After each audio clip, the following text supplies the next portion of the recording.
They took everything away from me, right at my husband's funeral. I stood in the middle of the room I had called home for 30 years, and I was told to leave.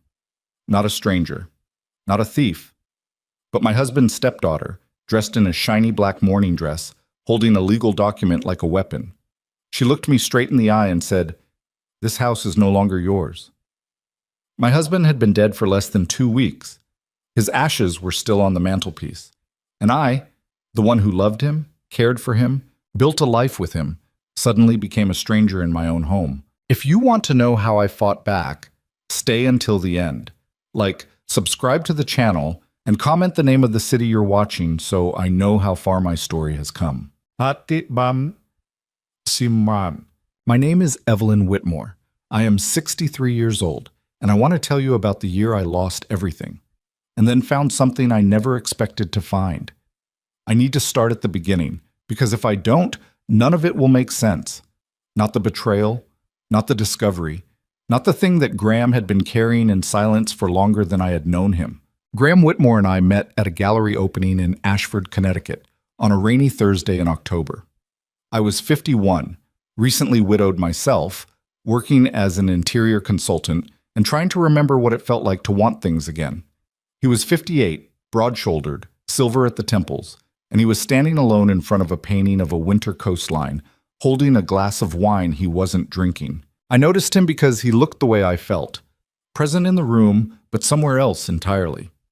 We talked for 2 hours that night, about the painting, about loss, about how strange it is to rebuild a life after someone you loved is suddenly just gone.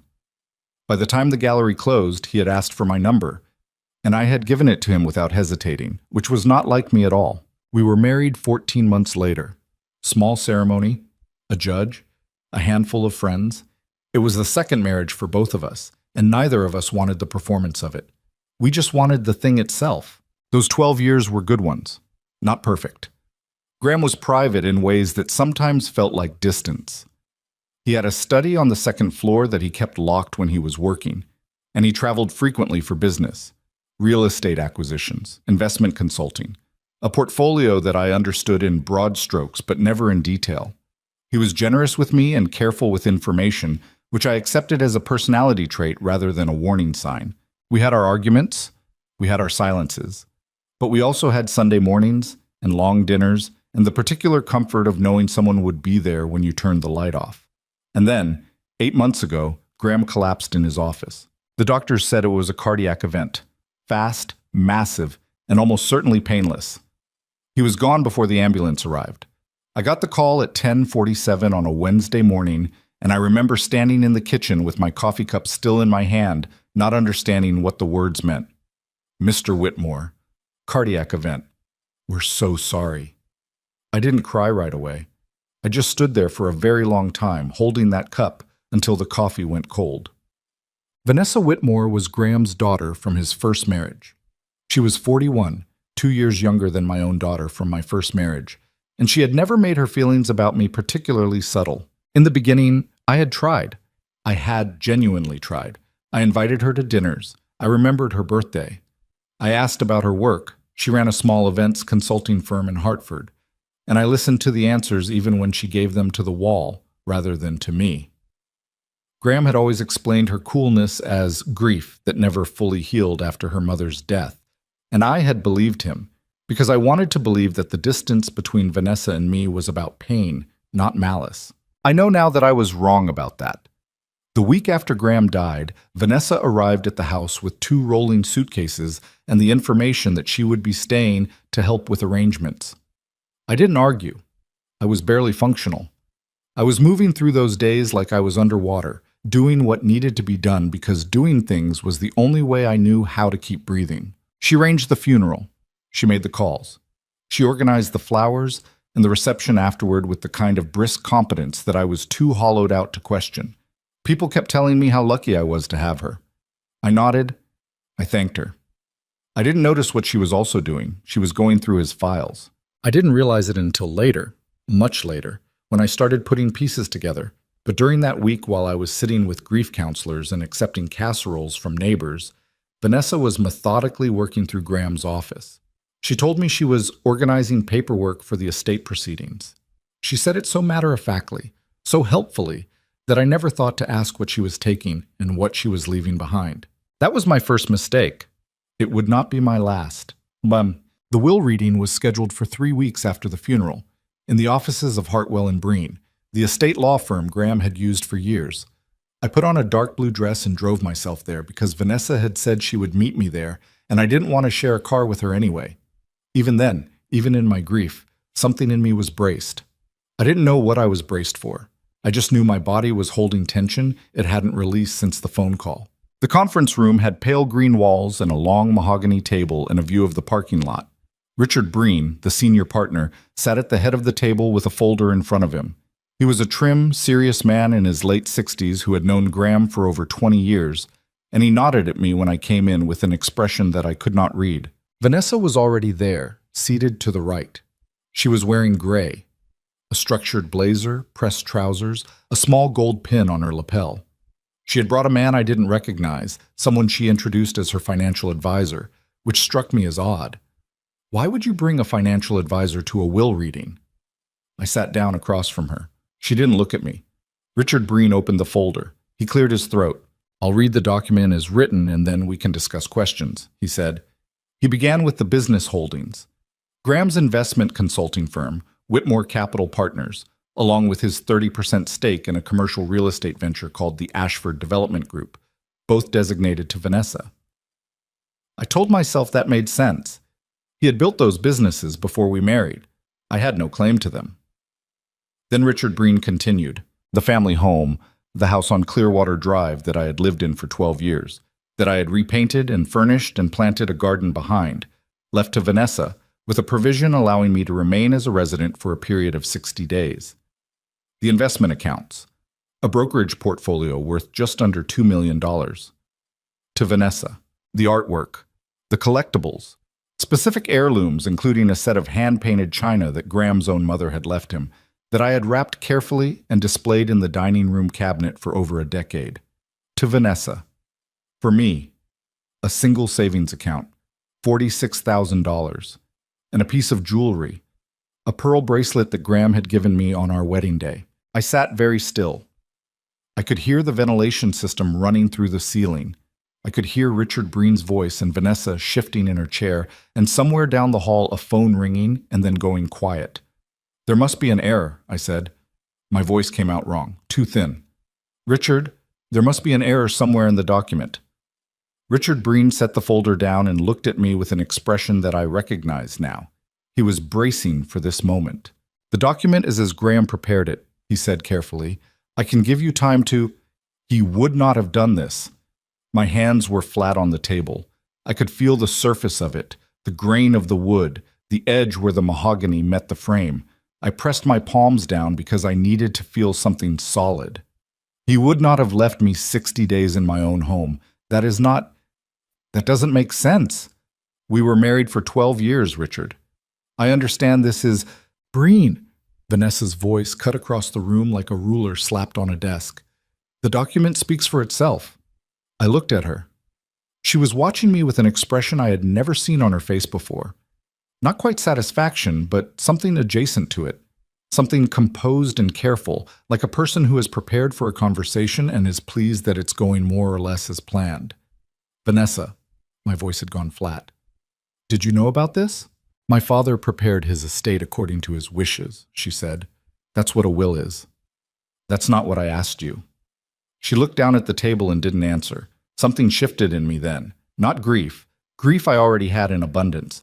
This was something colder and harder, rising up from underneath the grief like bedrock. I turned back to Richard Breen. "I want to retain independent counsel," I said. "I want a copy of that document today, and I want time before I sign anything." Breen nodded, and something in the set of his face told me he had been waiting for me to say exactly that. Yeah.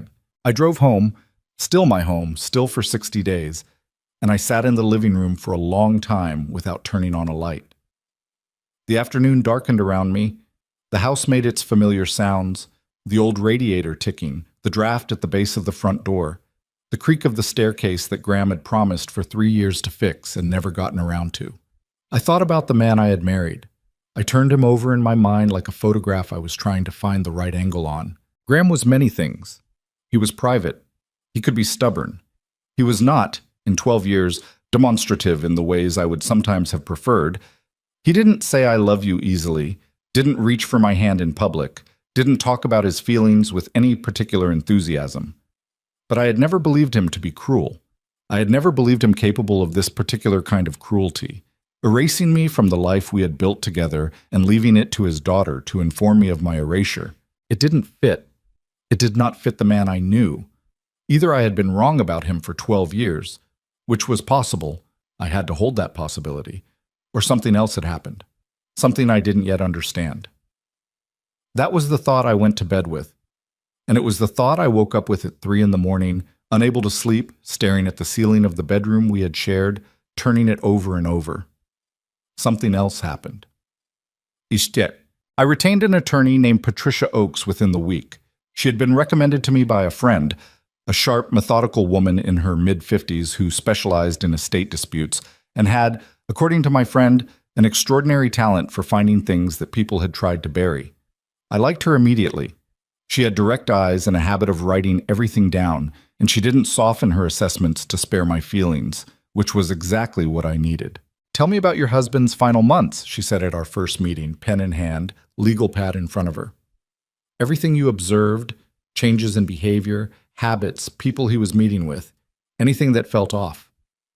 I thought about it carefully. "He was tired," I said. "More than usual. He blamed it on a deal he was working on, something with the Ashford group that he said was complicated. He was on the phone a lot. He closed his study door more than he usually did." "Did he seem stressed? Anxious?" "Stressed, yes, but..." I paused. "Not frightened. Not the way someone looks when they're hiding something from their spouse. More like," I tried to find the right word, "occupied. Like he had a problem he was working through and he hadn't gotten to the solution yet." Patricia wrote something down. "And Vanessa, what was their relationship like in those final months?" I paused again. I had been thinking about this. "She called more often," I said. "That was unusual. They had never been especially close in the years I'd known them. Not cold, but not warm either. She'd come for Christmas and maybe 1 or 2 other occasions, but in the last 6 months before he died, she was calling weekly, sometimes more." "Did you know what they talked about?" "He never told me." I looked at my hands. I didn't ask. I assumed it was a good thing, that they were finally getting closer. Patricia looked at me over her reading glasses. "You said the will was signed 8 months ago. Graham died 8 months after that signing." "That's right. And Vanessa increased contact approximately 6 months before his death." "Yes. Which means she began calling regularly approximately 2 months after the will was signed." I heard what she was not saying. The timeline settled into the room between us like a weight. "She knew," I said quietly. "She already knew what was in the will." "That's one possibility." Patricia set down her pen. "Here's what I want to do. I want to subpoena the attorney records, all communications between Graham and Hartwell and Breen leading up to the will signing. I want his bank records for the 18 months prior to his death. And I want to know if there are any documents related to that estate that were not produced at the reading." "Vanessa was in his office for a week before the reading," I said. "She said she was organizing paperwork." Patricia looked at me steadily. "Did anyone inventory what she removed?" The answer was no. Of course the answer was no. I had been drowning in grief, and she had been standing in his office with her rolling suitcases and her brisk competence, and I had not asked a single question. "I want you to walk through that office with me," Patricia said. "Today, if possible, before anything else changes." We went that afternoon. Patricia moved through Graham's study with a quiet, careful attention that reminded me of a doctor examining a patient, methodical, unhurried, looking for things that weren't obvious. The filing cabinets had been reorganized. I could see it immediately. The labels were in a different handwriting than Graham's, neater, more uniform. Vanessa's handwriting, I realized. She had relabeled the folders. "What was here before?" Patricia asked, pointing to a section of the second cabinet that was notably sparse. "I don't know what was there specifically," I said. "But Graham kept a lot in that drawer. He had file boxes stacked too deep.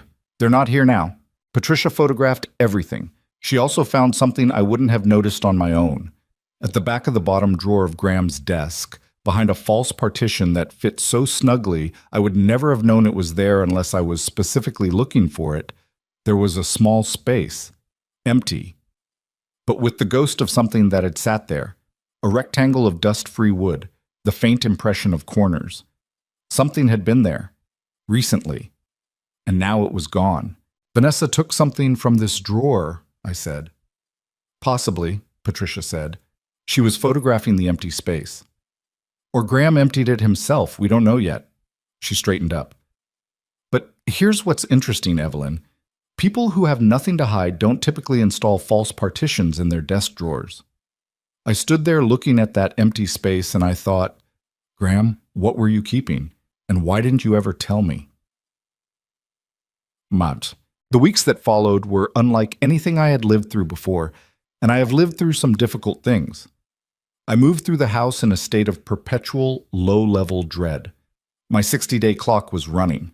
Vanessa had sent a formal letter, through her own attorney, reiterating my deadline and inquiring whether I needed assistance in making transitional arrangements.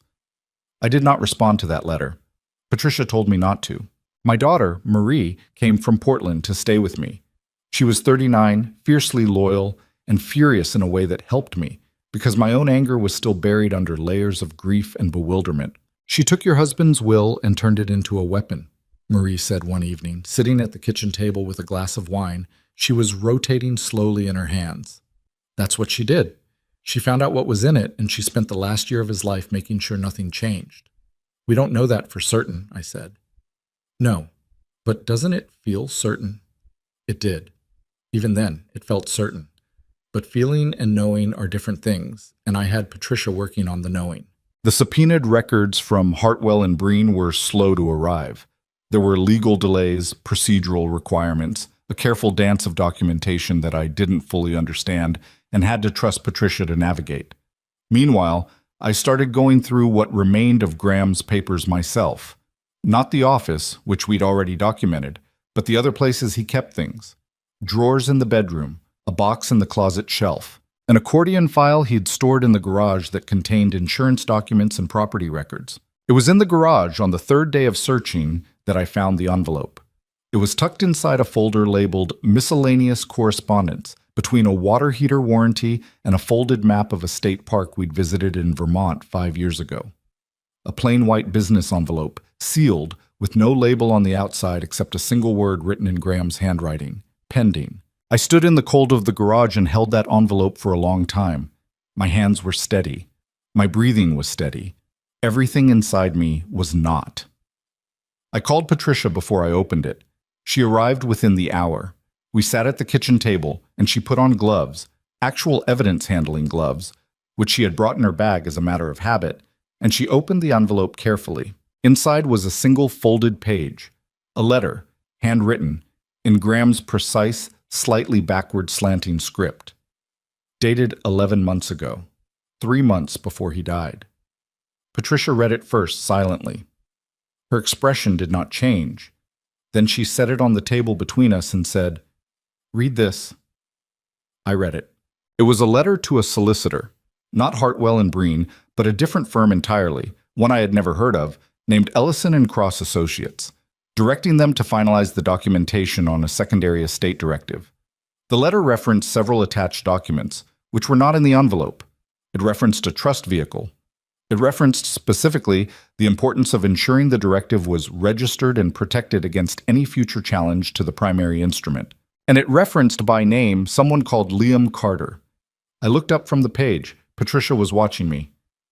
"Do you know that name?" she asked. "No," I said. "I've never heard it." Patricia picked up her pen. She wrote the name on her legal pad, underlined it twice, and circled it. "Then that," she said, "is where we start." The next 2 weeks were a fever. Patricia contacted Ellison and Cross Associates and discovered that the firm was real, small, and based in New Haven, less than 40 miles from Ashford. The senior partner, a man named David Cross, had indeed corresponded with Graham.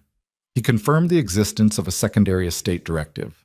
He was unwilling to disclose details without a formal legal process to compel him, which Patricia immediately initiated. While that was moving through the courts, I started quietly trying to trace Liam Carter on my own. The name produced nothing in my immediate world. I asked discreetly, without explaining why, among the people who had known Graham professionally. No one recognized it. I searched old correspondence, address books, the contact list on Graham's personal laptop, which I still had access to as his surviving spouse. There was nothing. Liam Carter did not exist anywhere in the documented surface of Graham's life, which meant he existed somewhere underneath it. I started looking at the financials Patricia had obtained. Graham's bank records for the 18 months prior to his death laid out in column after column of transactions. Most of it was familiar: household expenses, business transfers, the quarterly payments to a financial advisory firm, the usual rhythm of a careful man's financial life. But there was one line item that repeated: monthly, consistently. Beginning approximately 4 years ago, according to the records we had, a transfer of $3,000 every month to an account at a regional bank in Bridgeport. The payee name on the transfers was simply L. Carter. 48 months of transfers, $144,000, moving quietly from Graham's account to someone named L. Carter for 4 years before his death. I sat at the kitchen table with those records spread in front of me, and I felt the ground shift under me in a way that had nothing to do with money. Graham had been supporting someone, secretly, consistently, for years. I called Marie. "Come to the kitchen," I said. I need to show you something." She came downstairs in her pajamas, looked at the bank records, and was quiet for a moment that felt very long. "Mom," she said carefully, "who is this person to him?" "I don't know yet. Could it be—" She stopped herself. "Say it. Could it be a child? Someone he had before you?" I had already been sitting with that thought for 3 hours. "I don't know. It's possible. I'm trying not to—" I stopped. "I'm trying not to get ahead of what I actually know." Marie put her hand over mine on the table. She didn't say anything. She didn't need to. I sat there in the kitchen of the house that was no longer mine, with my daughter's hand warm over mine. And I thought about the man I had loved for 12 years, and all the space I had given him, and all the things that had lived inside that space that I had never known to ask about. The grief didn't leave. It never fully left. But underneath it, something else was building. A need to understand that was stronger than the fear of what understanding might cost me. Whatever Graham had been carrying, whatever he had hidden and protected and sent money to for 4 years, I was going to find out. Even if it changed everything I thought I knew about him. Even if it was the hardest thing I had ever done, I was going to find out. Patricia got the court order on a Tuesday. She called me at 8 in the morning, and I could tell from the way she said my name that something had moved. "Ellison and Cross have to produce the documents by Friday," she said. "All correspondence with Graham, all drafts, all signed instruments, everything. And if they don't, they will. David Cross is a careful man. He has no interest in contempt." She paused. "Evelyn, I need you to prepare yourself. Whatever is in those documents, it may change the picture significantly." "I know," I said. "I mean emotionally, not just legally." I looked out the kitchen window at the garden I had planted 12 years ago. The roses along the back fence were bare now, just thorned canes in the November cold. I had put those in myself, one Saturday in May, with Graham handing me tools and complaining that gardening was an activity that made no sense when you could simply buy flowers from a store. "I've been preparing since the day of the will reading," I told her. "Just get me the documents." She got me the documents. They arrived at Patricia's office on Thursday afternoon, 2 days after the court deadline, which Patricia noted with the kind of flat disapproval that was more effective than anger. I drove to her office that evening, and we sat together under the fluorescent light of her conference room and went through them page by page. The first thing that became clear was that Graham had been working with Ellison and Cross for over 2 years before he died. Not months. Years. He had initiated contact with David Cross long before any health concern, long before the cardiac symptoms that his doctors, in retrospect, said had probably been building quietly for some time. He had gone to that firm with a specific purpose and a specific name already in mind. The second thing that became clear was that Liam Carter was 26 years old. I sat with that number for a moment. 26. When Graham and I married, Liam Carter would have been 14 years old. When I planted those roses in the backyard, he would have been 17 or 18. He had existed the entire length of my marriage to Graham, somewhere in the unseen geography of my husband's life, and I had never known his name. "Keep reading," Patricia said quietly. I kept reading. The correspondence between Graham and David Cross was careful and deliberate in the way that all of Graham's communications were careful and deliberate, precise language, specific instructions, no room for misinterpretation. In one of the early letters, Graham wrote, "I want the directive structured in a way that cannot be easily challenged. The primary instrument will be prepared through my existing estate counsel. The secondary directive must be independent of that process and unknown to any party who has knowledge of the primary instrument." Unknown to any party, he had specifically instructed that the secondary directive be kept separate from Hartwell and Breen, separate from Vanessa, separate, I realized slowly, from me as well. That landed differently than I expected it to. Not as a fresh wound. I had already been wounded past the point of easy bleeding, but as a kind of complicated sorrow. He had hidden this from Vanessa to protect it. He had also hidden it from me. I thought about the locked study, the phone calls he stepped outside to take, the occupied quality I had described to Patricia at our first meeting, the sense that he was working through a problem he hadn't yet solved. He had been carrying this for years, alone, and he had never told me. Why? I turned another page and got my partial answer. It was a letter, not from Graham to Cross, but from Graham to Liam Carter directly. A draft that Cross had apparently retained as part of the file. It was dated about 18 months before Graham's death, and unlike his legal correspondence, it was not precise or deliberate. It was halting. It had cross-outs and rewritten sentences. It read like a man who had been trying to say something for a very long time and could not find the right words. "Liam, I'm not going to ask you to understand this. I'm not sure I fully understand it myself. What happened with your father was not something I caused, but it was something I was part of, and I have never been able to separate those two things cleanly in my conscience, no matter how many years have passed. I know money isn't repair. I've always known that. But it's what I can offer, and I want to offer it in a way that protects you after I'm gone. You deserve that protection. You deserved more than you got." I set the letter down. Patricia didn't say anything. She gave me the room to just sit with it. "His father," I finally said. "That's what it suggests. Something happened with Liam Carter's father that Graham was connected to." I pressed 2 fingers against my temple. "And he spent years trying to... what? Make it right? Pay for it?" "The documents don't give us the full history," Patricia said, "but they give us enough to establish the relationship and the intent. The trust vehicle for Liam is legitimate and properly executed. It's protected. Vanessa can't touch it." I nodded.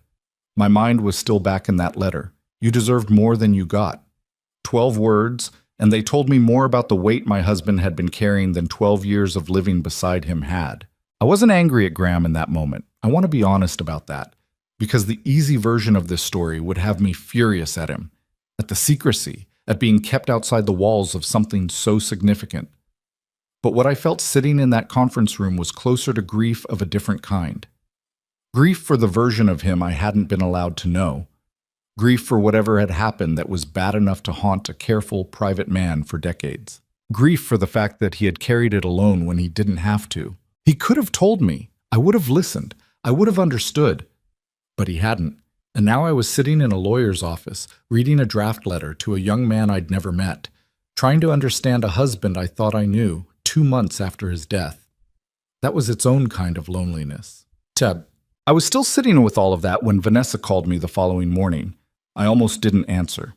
We had not spoken directly since the will reading, and all communication had been routed through our respective attorneys, which was how I preferred it.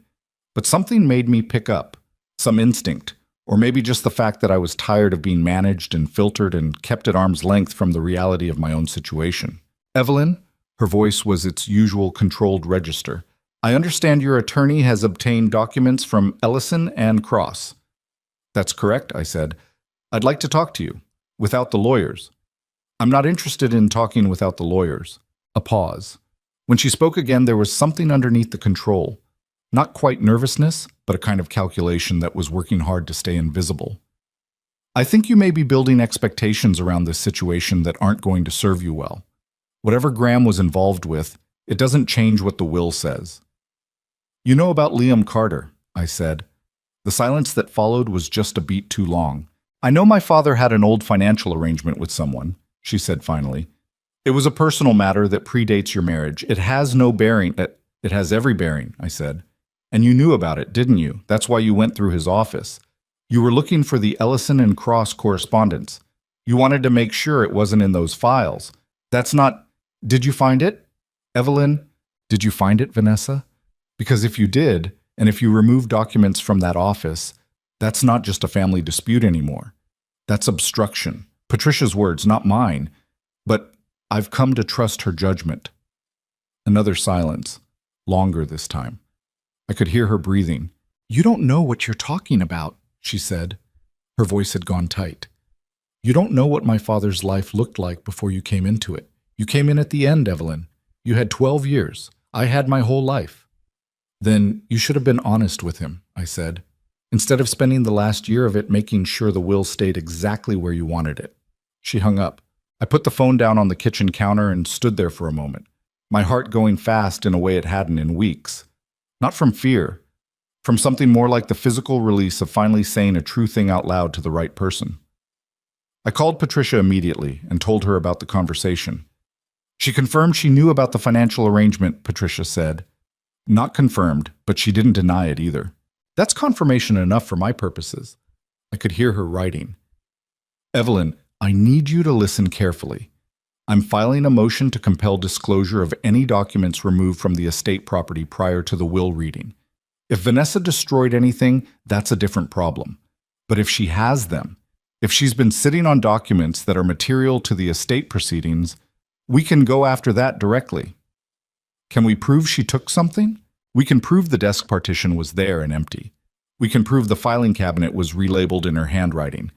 We can establish that she had exclusive access to that office for 7 days before anyone else thought to look. Patricia paused. It's not a confession, but it builds a picture. Judges understand pictures. I thought about that empty rectangle of dust-free wood in the back of Graham's desk drawer, the ghost of something that had been there and was gone. She was thorough, I said. She's a thorough person. Thorough people leave traces. That's the irony. My 60-day deadline was now 3 weeks away, and Vanessa's attorney had not backed off the timeline despite the active legal proceedings. Patricia had filed for an emergency stay to prevent me from being removed from the property while the case was under review, but the hearing for that stay was still pending, and in the meantime I lived inside the daily uncertainty of not knowing whether I would still be in this house the following month. Marie had gone back to Portland because she had a job and children and couldn't stay indefinitely. And I had told her I would be fine, which was not entirely true but was true enough to function. I was sleeping badly. I was eating in the distracted, joyless way of someone who understands that food is necessary but can't remember why it used to be pleasant. And I was thinking constantly about Liam Carter. I thought about him in the way you think about a person who has become unexpectedly central to your life. Turning his name over, sketching out what little I knew, trying to build a picture of who he was and what he knew about all of this. Did he know Graham had died? Had anyone told him? He would have noticed the monthly transfers stopping. $3,000 every month for 4 years, and then nothing. He would have noticed. Did he know about the secondary directive? Did he know Graham had set something aside for him? Did he know about me? Patricia had begun the process of attempting to contact him through legal channels. A formal notification of the estate proceedings, directed to an address associated with the Bridgeport bank account. We didn't know yet if he was still at that address. We didn't know if he would respond. I tried to stay inside what I actually knew and not get lost in what I was imagining. But some nights it was harder than others. It was on one of those hard nights, a Wednesday, 2.5 weeks before my deadline, that I found the last piece. I had been going through the garage again, more carefully this time, because Patricia had asked me to document everything that remained. I was working through a shelf of old boxes, tax records, household files, the accumulated paper residue of a long shared life, when I found a shoebox on the top shelf behind a collection of old paint cans. The shoebox was not labeled. It was held closed with a rubber band that had mostly lost its elasticity. Inside was a collection of items that took me several minutes to fully understand. There were photographs. Printed, not digital, old photographs, the kind from a drugstore photo lab. They showed a man I didn't recognize, somewhere in his 30s, with a younger boy beside him. The boy was perhaps 10 or 11 in the earliest pictures, and closer to 14 or 15 in the later ones.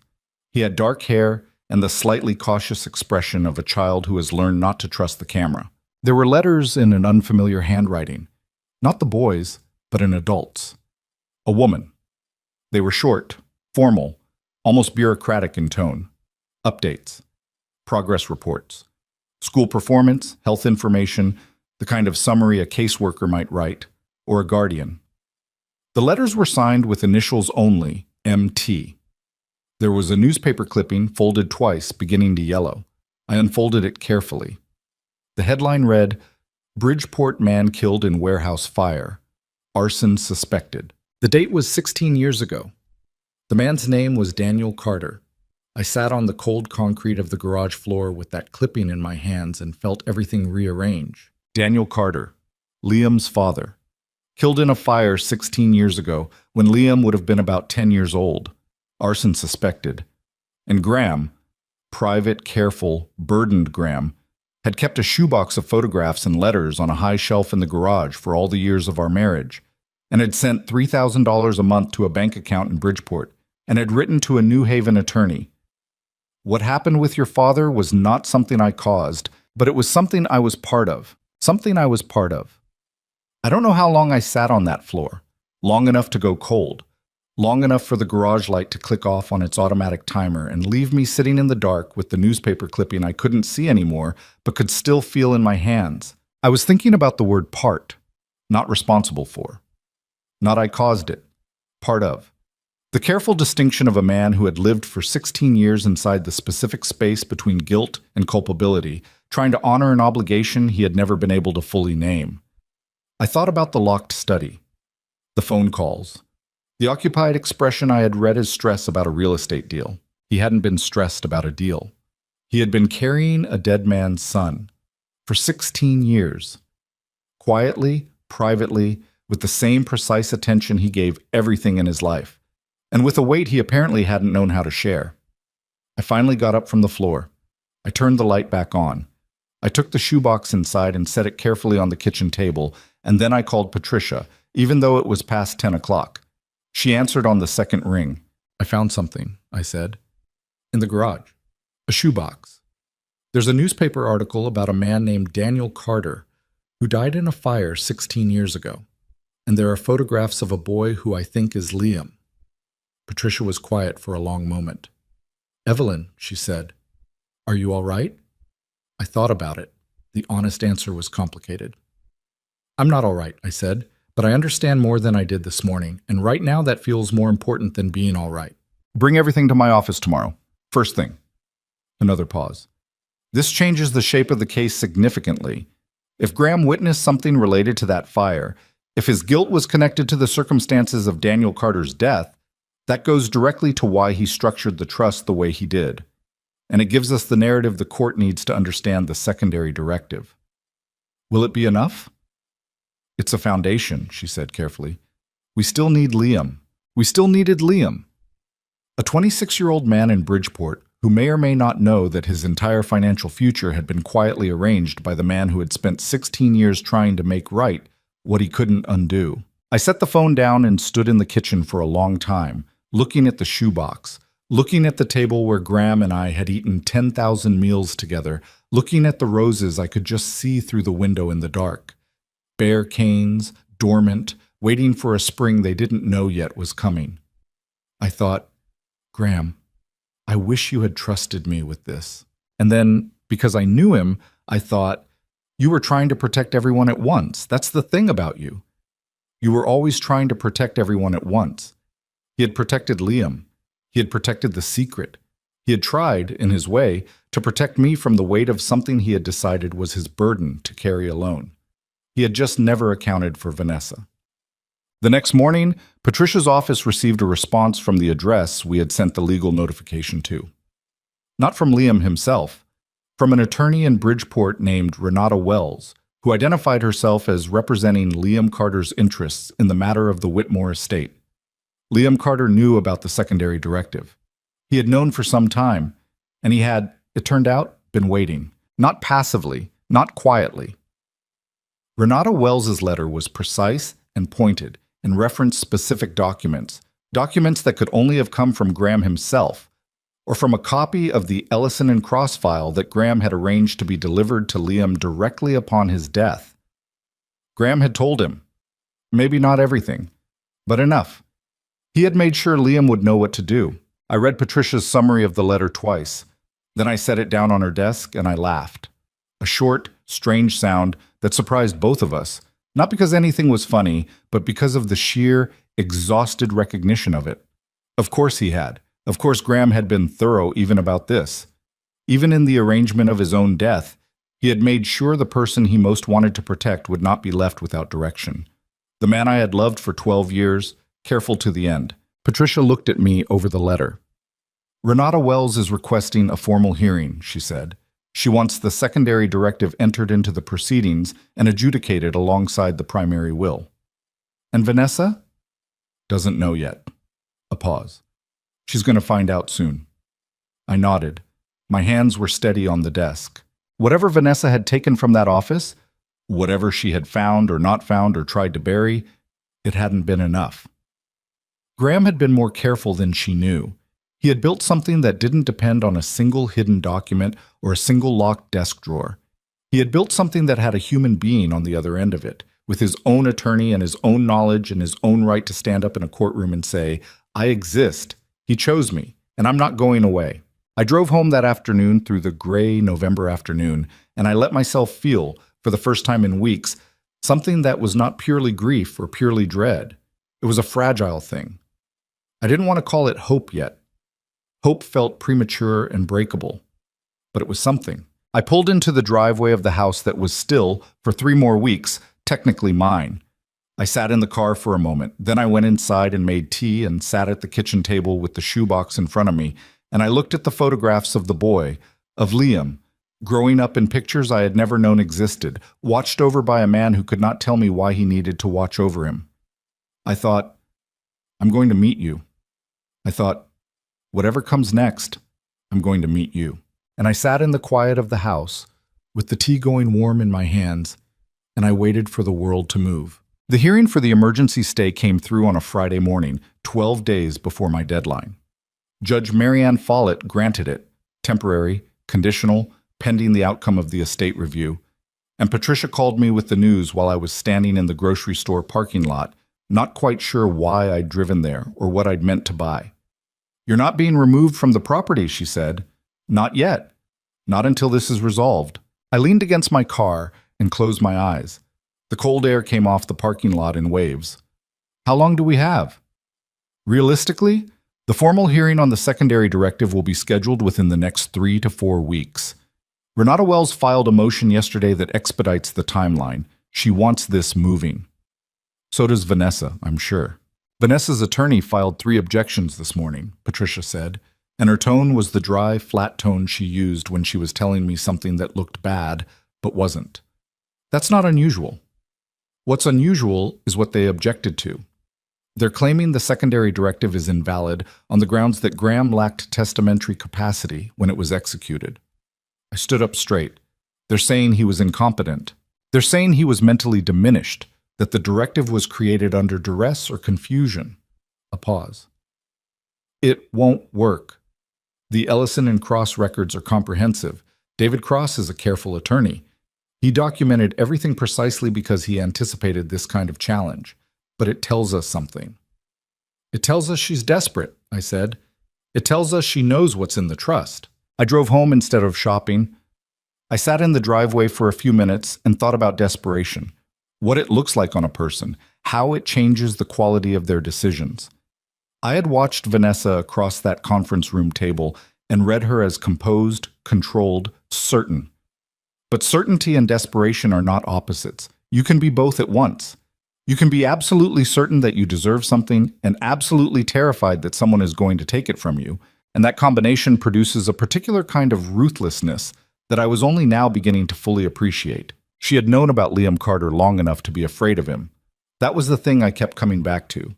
She had gone through Graham's office within days of his death, which meant she was looking for something specific. You don't know what to look for unless you already know what exists, which meant Graham, at some point, had said or done something that let Vanessa know there was a second arrangement somewhere. Maybe a phone call she overheard. Maybe a document she had glimpsed. Maybe Graham himself, in some moment of conscience toward the end, had tried to explain. Whatever it was, she had known. And instead of accepting it, she had decided to find it and kill it. That was not grief. That was not a daughter protecting her father's legacy. That was greed with a strategy. I met Liam Carter for the first time on a Thursday afternoon, 10 days before the formal hearing. The meeting was arranged through our attorneys. Neutral ground. A conference room at a hotel in New Haven that was close enough to Bridgeport for Liam and close enough to Ashford for me. Patricia came with me. Renata Wells was already there when we arrived, a compact woman in her early 40s with reading glasses pushed up on her head and the brisk, no-nonsense manner of someone who had spent years representing people who didn't have the luxury of wasted time. Liam came in a few minutes after us. I had built a picture of him from the photographs in the shoebox. The cautious boy growing up in drugstore prints, the dark hair, the careful expression. The real version of him was, and wasn't, that boy. He was tall, broader than I'd expected, with his father's dark coloring if the newspaper photograph had been accurate. He was wearing a gray jacket that was slightly too large for him, and he moved through the doorway the way some people do when they're not sure whether they're welcome. A contained, measured entrance that had nothing to do with rudeness and everything to do with a lifetime of adjusting expectations downward. He looked at me and I looked at him, and for a moment neither of us said anything. Then he said, "You're Evelyn." "Yes," I said. "You're Liam." We sat down. It was not graceful. There was the particular awkwardness of two people who have been living inside the same story from opposite ends finally occupying the same room, with attorneys on either side and 12 years of a dead man's silence between them. Renata Wells opened her folder. "I'd suggest we keep the first part of this conversation informal," she said. "Before we get into the legal specifics, it might be useful for Evelyn and Liam to speak directly. Is that acceptable to everyone?" Patricia nodded. I nodded. Liam nodded, looking at the table. There was a pause that no one rushed to fill. "Did you know about me?" I finally asked him. "About Graham being married?" He looked up. "Yeah, he told me." A short pause. "Not at first, but eventually." "What did he tell you about me?" Liam was quiet for a moment, and I could see him choosing between the diplomatic answer and the honest one. He went with honest. "He said you were a good woman, and that he was sorry he couldn't be more open with you." That was how he put it. More open, like it was a personality flaw he was working on. Despite everything, something in me softened, because that was Graham exactly, characterizing a profound evasion as a mild personal limitation he intended eventually to correct. "He was working on it," I said, "just not fast enough." "No," Liam agreed quietly, "not fast enough." The room held that for a moment. Then Liam cleared his throat and looked at his hands and said, "I want you to know I wasn't trying to take anything from you.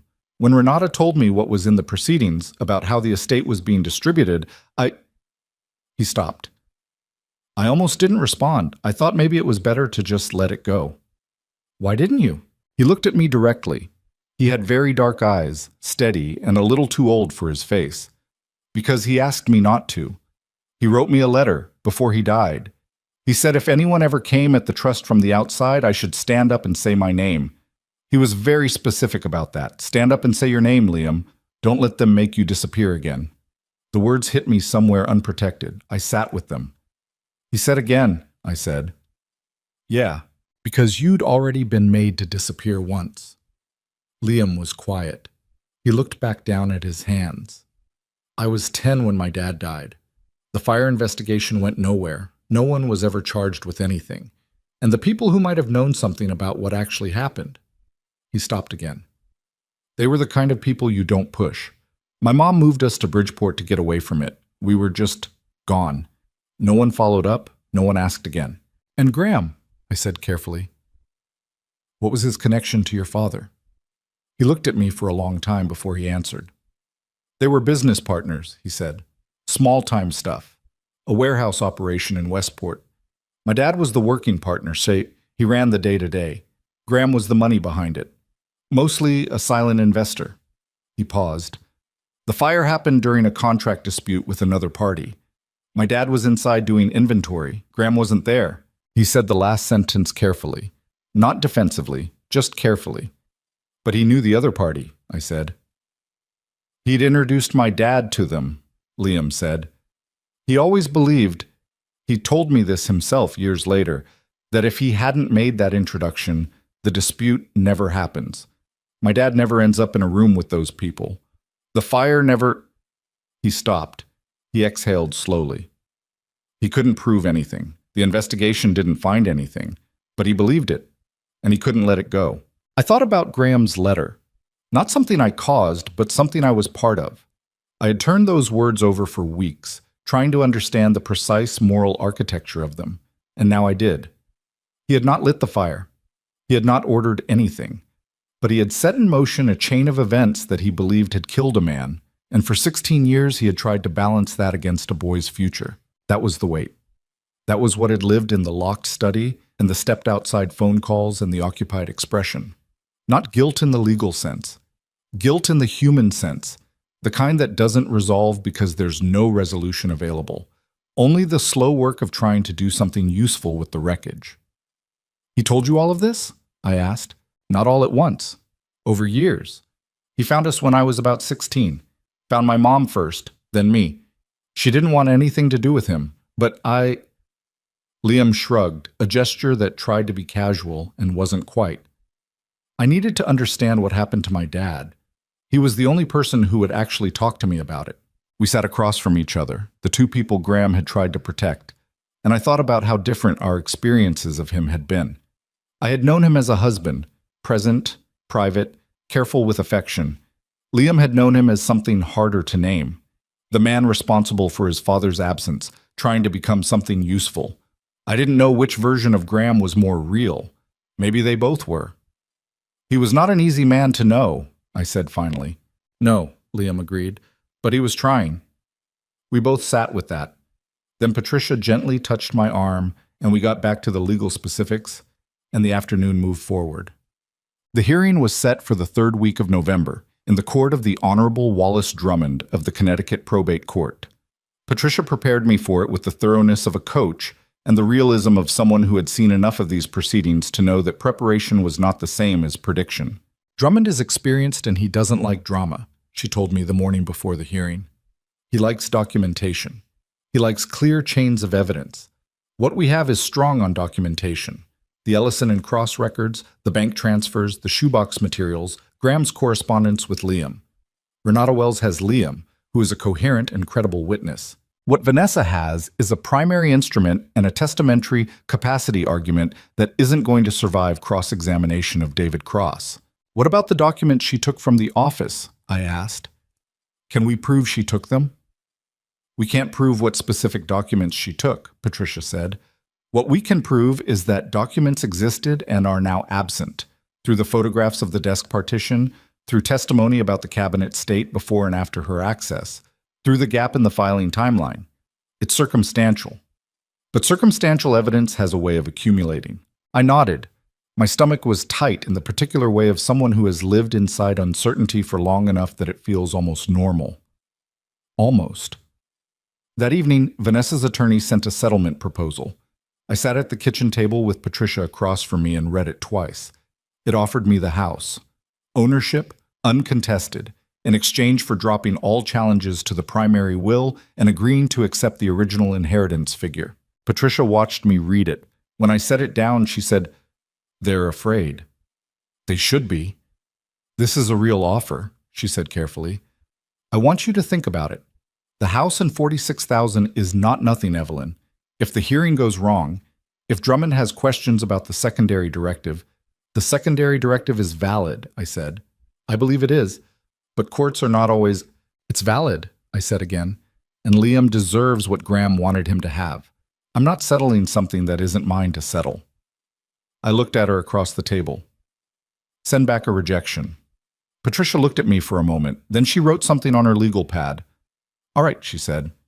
She did not tell me I was being foolish. She did not push back further. She wrote the rejection letter that evening and sent it before midnight. The morning of the hearing, I dressed carefully. A navy wool dress, low heels, the pearl bracelet, the one thing the original will had given me, Graham's wedding gift. I put it on and looked at it on my wrist for a moment, and then I left the house and drove to the courthouse. Patricia was waiting for me on the courthouse steps. Renata Wells arrived a minute later with Liam, who was in a dark suit that fit him better than the gray jacket had. He nodded at me. I nodded back. We went inside. Vanessa was already in the courtroom with her attorney, a man named Greaves, who had the slick, composed manner of someone who bills by the hour and never breaks a sweat. She was in black again. She was always in black. And she looked at me when I came through the door with an expression that had shed any pretense of family feeling. It was pure opposition now. We had gotten past the polite management of animosity and arrived at the thing itself. I sat down and looked straight ahead. Judge Drummond was a heavy-set man in his early 70s with a careful, unhurried manner and the kind of eyes that appear to be listening even when no one is speaking. He reviewed the preliminary filings, asked 2 questions of Patricia and 1 of Greaves, and then called Renata Wells to present the secondary directive. She did it methodically and without flourish. The directive itself, the executed trust documentation, the Ellison and Cross correspondence establishing Graham's intent, the chronology of the monthly transfers to Liam's account, the letter Graham had written, the halting, crossed-out draft from the shoebox, entered as Exhibit F. "This letter," Judge Drummond said, looking at it over his reading glasses. Mr. Whitmore's own words. "Yes, Your Honor. And the original of this was found by the petitioner, Mrs. Whitmore, in the family residence. In a shoebox on a shelf in the garage, yes, Your Honor, along with photographs and correspondence spanning approximately 8 years." Drummond looked at the letter for a long moment. He was not performing consideration. He was actually considering. Then Greaves stood up and made his testamentary capacity argument, and it sounded reasonable for approximately 4 minutes until David Cross took the stand. Cross was unflappable in the way of attorneys who have been deposed many times and found it tedious. He produced his contemporaneous notes from every meeting with Graham. He produced a signed certification from a physician who had evaluated Graham at Cross's request at the time of signing. Standard procedure, Cross explained, for state instruments that anticipated challenge. Graham had been fully competent, fully oriented, fully aware of the nature and effect of every document he signed. "Did Mr. Whitmore indicate to you whether he believed this directive might be challenged?" Judge Drummond asked. "Yes, Your Honor," Cross said. "He was quite explicit. He said, and I'm reading from my notes, 'I need this to be bulletproof. There are people who will try to undo this if they find out it exists.'" The courtroom was very quiet. Greaves objected to the characterization. Drummond overruled him with a small, decisive gesture. Then Patricia called me. I took the stand and told the truth. I told it plainly and without decoration because that was what the moment required, and because I had been sitting inside this truth for long enough that I no longer had the energy for anything else. I talked about finding the envelope, the shoebox, the bank records, the phone call with Vanessa in which she had confirmed knowing about Liam's existence and had tried to reframe it as an irrelevant old arrangement. She said it had no bearing on the current proceedings, I said. Those were her words. No bearing. And I thought, if she genuinely believed that, why call me? Why try to talk me out of pursuing it? I paused. You don't try to talk someone out of something unless you're afraid of where it goes. Greaves cross-examined me. He was good at it. He tried to make my search through Graham's papers look like the actions of a suspicious wife, rather than a grieving widow trying to understand what had happened to her life. He asked whether I had ever suspected Graham was concealing assets during the marriage. He asked whether I had known about the Bridgeport bank account. He implied carefully that a woman who found hidden compartments in her deceased husband's desk might have motivations other than justice. I let him finish. Then I said, I spent 12 years trusting my husband. I'm not ashamed of that trust, and I'm not going to let you use it against me. Drummond did not intervene. He just watched. After cross-examination, Patricia called Liam. He took the stand with the same contained quality he'd had in the hotel conference room, measured, self-possessed, carrying something old and heavy behind his eyes. He answered Renata's questions in a voice that was quiet and utterly level. He talked about his father, about the fire, about the years of monthly deposits appearing in his account from a man named Graham Whitmore, which he had known from his mother but not fully understood until Graham found him at 16 and sat across from him in a diner in Bridgeport and tried to explain. "What did he say to you in that first meeting?" Renata asked. Liam was quiet for a moment. "He said he owed my father a debt he could never fully repay. He said he'd been looking for a way to do something useful with that for a long time, and he wanted to do it while I was still young enough that it could actually help. Then he asked me what I wanted to do with my life." "And what did you say?" The corner of Liam's mouth moved. Not quite a smile. "I told him I wanted to study civil engineering. I wanted to build things that didn't fall apart." Someone in the gallery made a small sound. Drummond did not look up from his notes. Greaves's cross-examination of Liam was brief and visibly uncomfortable. He tried to establish that Liam was essentially a stranger to Graham, that the relationship was financial rather than personal, that it didn't constitute the kind of bond that justified a major trust instrument. Liam answered each question with the flat patience of someone who has been underestimated their entire life and learned not to waste energy on it. "How many times did you meet with Graham Whitmore in person?" Greaves asked. 14 times, Liam said. "Over about 10 years. I counted once." "And you maintained a written correspondence as well?" "He wrote letters. I wrote back. Yes." "And in your view, these interactions constitute a significant personal relationship?" Liam looked at Greaves steadily. "He was the only adult in my life who ever explained to me what happened to my father. He was the only person who didn't pretend the fire was just an accident and move on." A pause. "You can call that whatever you want." Greaves sat down. Then it was Vanessa's turn. She took the stand with the same composed authority she had brought to every moment of this process, and for the first 15 minutes of her testimony, I almost believed it was going to hold. She was articulate, she was consistent, she talked about her father with practiced grief, and talked about the will with the language of a daughter honoring a parent's wishes. She was, I thought, watching her, very good at this. Then Patricia stood up for cross-examination. She started with the timeline. Specifically, when had Vanessa first learned of Liam Carter's existence? "I became aware of an old financial arrangement," Vanessa said, "during a conversation with my father approximately 2 years before his death." 2 years, Patricia said. "And did your father tell you the nature of that arrangement?" "He mentioned a personal obligation to someone from his business past." "Did he use the name Liam Carter?" A pause. "I believe so, yes." "So you knew 2 years before your father's death that there was a person named Liam Carter who your father felt a personal obligation toward?" "A financial arrangement, yes." "And during the week following your father's death, you were present at the family residence in Ashford with access to his private office?" "I was there to help with arrangements." "Of course. During that week, did you access your father's private files?" "I organized some paperwork for the estate proceedings." "Did you remove any documents from the property?" The pause this time was longer. Drummond watched her from the bench. "I may have taken some personal items that belonged to my father," Vanessa said. "Family correspondence." "Family correspondence?" Patricia moved to the evidence table and picked up the photographs of the desk drawer. "This is the interior of your father's desk, photographed by Mrs. Whitmore and myself. You'll note the false partition at the rear of the lower drawer. The space behind it shows evidence of recent occupancy. Dust displacement consistent with a document envelope or folder. Did you access this compartment?" Vanessa looked at the photograph. "I don't recall that specific drawer." "You don't recall?" "There were many drawers."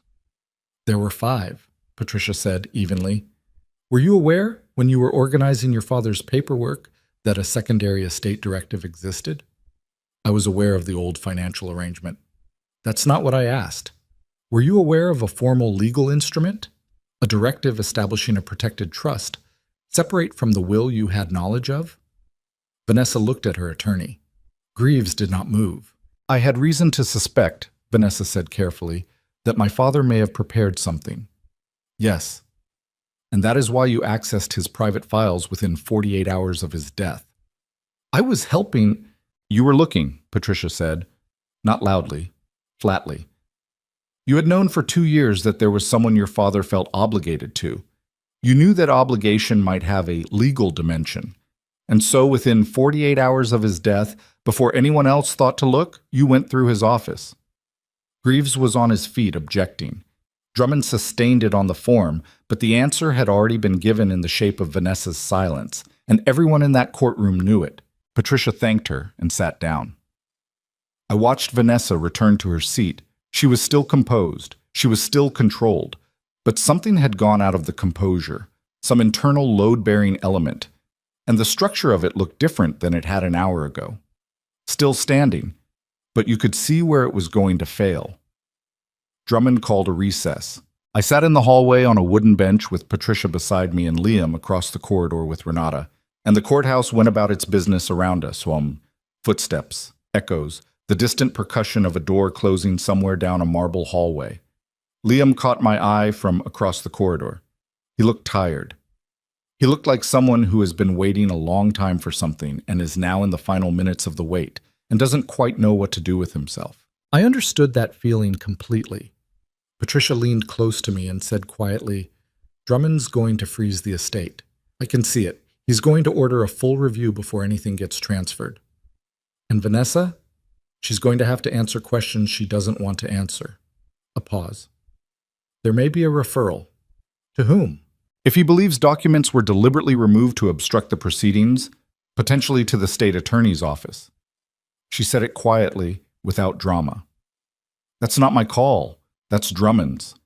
I looked at the floor, at my own hands, at the pearl bracelet on my wrist.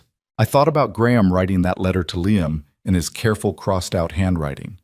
I thought about him installing a partition in his desk drawer and hiding a sealed envelope in a garage folder and paying $3,000 every month for 4 years, all of it quiet, all of it hidden, all of it building toward a moment he knew was coming and was trying to survive beyond. He had not been able to tell me, but he had built something that worked anyway. He had been thorough enough, careful enough, that even Vanessa going through his office in the first raw days of grief couldn't dismantle what he'd put in place. Whatever his failings, and they were real, I was not going to pretend otherwise, he had been trying to do right by the people he felt responsible for. Even when doing right was complicated and secret and imperfect, and arrived too late for some of them. When the recess ended and we filed back into the courtroom and Judge Drummond returned to the bench, I was ready. Whatever he was about to say, I was ready for it. He settled his reading glasses on his face, looked at the papers in front of him, and looked up at the room. "I'm going to need to speak to both parties' counsel in chambers," he said. "Before I render any ruling, I have a significant concern about the integrity of the estate record as presented. Specifically, the question of whether all material documents were produced in the original proceedings." Greaves stood. "Your Honor, the estate was administered in good faith." "Mr. Greaves." Drummond's voice was not unkind, but it was final. "I didn't ask you a question." He gathered his papers. He looked out at the courtroom one more time, at Liam, at me, and briefly, last of all, at Vanessa. Then he stood, and the bailiff called the room to order, and everything that came next began. The chambers meeting lasted 40 minutes. I know because I sat on that wooden bench in the corridor and watched the clock on the wall move with the particular slowness of time that only exists in courthouses and hospitals, places where you are waiting for someone else to decide something about your life. Liam sat across from me for the first 10 minutes, then stood and walked to the window at the end of the corridor and stood there looking out at the parking lot below. Renata Wells had gone in with Patricia and Greaves and Drummond's clerk. It was just the two of us in the hallway, and the silence between us was not uncomfortable exactly, but it was full of things neither of us had words for yet. At the 20-minute mark, Liam came back and sat down. "Does it always take this long?" he asked. "I don't know," I said. "This is my first time in a probate hearing." "Mine too." He looked at his hands. "My mom wanted to come today. I told her not to." "Why?" "Because she spent 26 years trying to put what happened to my dad behind her. I didn't want to drag her back into a courtroom to watch a bunch of lawyers argue about it." He paused. "She thinks I should have just let the trust come through quietly. Let the lawyers handle it." "Why didn't you?" He looked at me directly.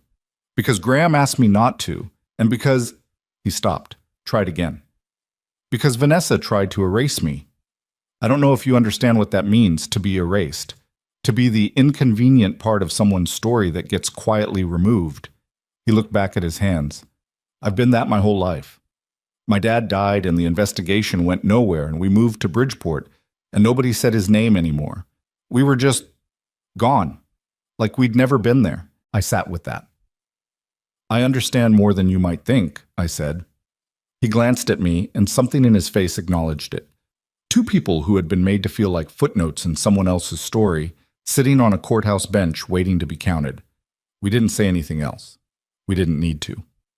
When the chamber's door opened and the attorneys filed back out, I read Patricia's face before she said a single word. She had the expression she used when things had gone well but were complicated, a controlled steadiness that was different from her controlled neutrality. She sat down beside me and spoke quietly. Drummond is ordering a full estate audit. Everything is frozen. The accounts, the business holdings, the property transfers. Nothing moves until the audit is complete and he renders his ruling on the validity of the secondary directive. How long? 60 to 90 days for the audit itself. Then the ruling. She paused. He's also referring the question of document removal to the state attorney's office for review. He's not making a criminal finding. That's not his jurisdiction. But he's formally noting the concern on the record and passing it up. I absorbed that. So, Vanessa's attorney is going to spend the next week trying to get ahead of that referral, Patricia said, which means she has a decision to make about what she's willing to give up voluntarily versus what gets taken from her through the process. I looked down the corridor. Vanessa was standing near the elevators with Greaves, their heads together, and even at this distance I could read the conversation in the set of her shoulders, the tight, rapid quality of a person being told something they did not want to hear. She didn't find the Ellison and Cross documents, I said. That's what she was looking for in his office. That's why she went in there. She found other things, the shoebox maybe, or something like it, but not the actual legal instruments, because Graham had lodged them with Cross directly. Which is exactly why he used a separate firm, Patricia said. He knew his own files weren't safe. He had known. He had known that Vanessa, upon his death, would look. He had structured everything to survive that looking. The trust, the correspondence with Cross, the letter to Liam with its specific instruction, stand up and say your name. All of it built to function even if someone went through his desk in the first hours of grief and took whatever they found. I thought about Graham building that system. The quiet, methodical work of a man protecting something fragile against the possibility of his own absence. It was the same care he brought to everything, to the investment portfolios, to the business contracts, to the way he organized his financial records in color-coded folders. He had applied the same discipline to this, to Liam. He just hadn't applied it to me. He hadn't built anything to explain himself to me, and that was the part that still hurt, even now. Patricia, I said, in the audit, will they look at the full period of the Bridgeport transfers? Yes. Why? I want to know if there were other payments, to anyone else, anything else he was carrying that I don't know about yet. I looked at her steadily. I need to know the whole picture, whatever it is. Patricia looked at me for a moment. You understand that might not be comfortable. I've been uncomfortable since October. I'd rather be uncomfortable and informed. She nodded once. I'll make sure the audit scope covers it. The 60 days that followed were the strangest of my life, which is saying something given the 60 days that had preceded them. The estate freeze meant that Vanessa's access to the accounts and business holdings was suspended. She could not sell, transfer, or liquidate anything while the audit was underway. Patricia told me this was standard practice in contested estate proceedings, but the practical effect was that Vanessa, who had spent months operating as if the inheritance was already hers, had already made commitments, already restructured her events business around the expectation of new capital, was suddenly standing on ground that had stopped being solid. She called me once during that period. One call, early in the audit process, and when I saw her name on the phone screen, I considered not answering. Then I picked up anyway, for the same reason I had the last time, because filtering everything through attorneys felt like another way of being managed out of my own life. I want to talk about a resolution, she said. Her voice was different from the last call. Still controlled, but the calculation underneath it had a different texture now, more careful, less certain. I'm listening, I said. I'm willing to acknowledge the secondary directive. A pause. Liam Carter can have what my father set aside for him. I'm not contesting that anymore. That's not yours to contest or not contest, I said. Drummond has it. I know that. Another pause. I'm talking about what I'm willing to agree to in terms of a negotiated settlement. On the remaining estate, the house, the accounts. My father clearly wanted you to have more than the original will indicated, or he wouldn't have. I understand that now. I'm willing to come to an arrangement. I sat down at the kitchen table. Outside, the November garden was all bare canes and frozen ground. Vanessa, I said, what did you take from his office? Silence. I'm not asking for the court, I said. I'm asking for myself. I've spent months trying to understand what happened in this house after he died, and I would like you to just tell me, what did you find in there, and what did you take? The silence was long enough that I thought she was going to hang up. Then she said, letters. From Liam Carter. A few of them. And a folder that had some correspondence with a law firm I didn't recognize. Ellison and Cross. I didn't know the name at the time. I just knew it wasn't Hartwell and Breen. And you took them. I thought. She stopped. I thought if there was a secondary arrangement, and if I removed the only evidence of it that existed in the house, it would go away. I didn't know Graham had lodged originals with the firm directly. I thought he'd kept everything himself the way he kept everything else. I absorbed that. She had gambled that Graham's caution would be his undoing, that a private man who kept his own records would store the sensitive ones where she could find them. She had been wrong, and she had been wrong because she hadn't understood how seriously he took the protection of this particular thing. Those letters belonged to Liam, I said. They were the only physical record of his relationship with Graham. You knew that, and you took them anyway. I was trying to protect what my father Don't, I said. Don't tell me you were protecting your father. Your father built something very deliberate, and you tried to destroy it because it didn't fit what you wanted. Those are different things. She didn't respond. Are the documents intact? I asked. Yes. Then return them to Liam's attorney. All of them. Today. Evelyn. Today, I said. Before you talk to me about any settlement, you return those letters to the person they were written to. That's not negotiable. I hung up. My hands were shaking slightly when I set the phone down. Not from anger, though I was angry, a deep, tired anger that had been building for months, but from the specific exhaustion of having to say obvious things to people who have decided that obvious things don't apply to them. Renata Wells called me an hour later. She had received a delivery of documents from Greaves's office. The letters and the Ellison and Cross correspondence, intact as promised, along with a cover note that described them as materials inadvertently removed during estate organization. Inadvertently. Right. Renata's voice, when she read me that phrase, had the same flat quality as Patricia's controlled disapproval. Liam says thank you, she added, after a pause. He doesn't need to thank me, I said. I know, but he wanted to. The audit took 73 days. The results arrived in Patricia's office in late January, and she called me on a Thursday morning and asked me to come in. I sat across from her desk with my coat still on because the office was cold, and she walked me through the findings with the same methodical care she had applied to everything over the past months. The estate was worth considerably more than the primary will had presented. Graham had structured portions of the Ashford Development Group's holdings in a way that reduced their apparent value on paper, while a separate partnership vehicle held the actual appreciating assets. Patricia explained the mechanism with the patience of someone who has explained financial engineering to non-financial people many times, and I understood enough of it to understand the outcome. Vanessa had been positioned to inherit the structure while what looked like the majority of the value sat elsewhere. Not hidden from the estate proceedings exactly, the audit had found it, after all, but not disclosed in a way that was immediately obvious to anyone who wasn't looking very carefully. Was this Graham's arrangement? I asked. Did he set this up deliberately? Patricia chose her words carefully.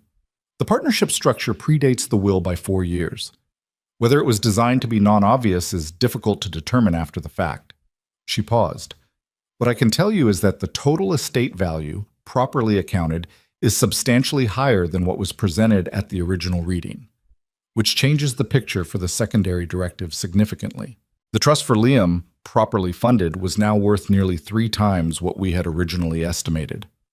Graham had been moving money quietly for years, not just the monthly transfers to Bridgeport, but larger amounts, structured investments, a patient accumulation that was designed to mature at exactly this point.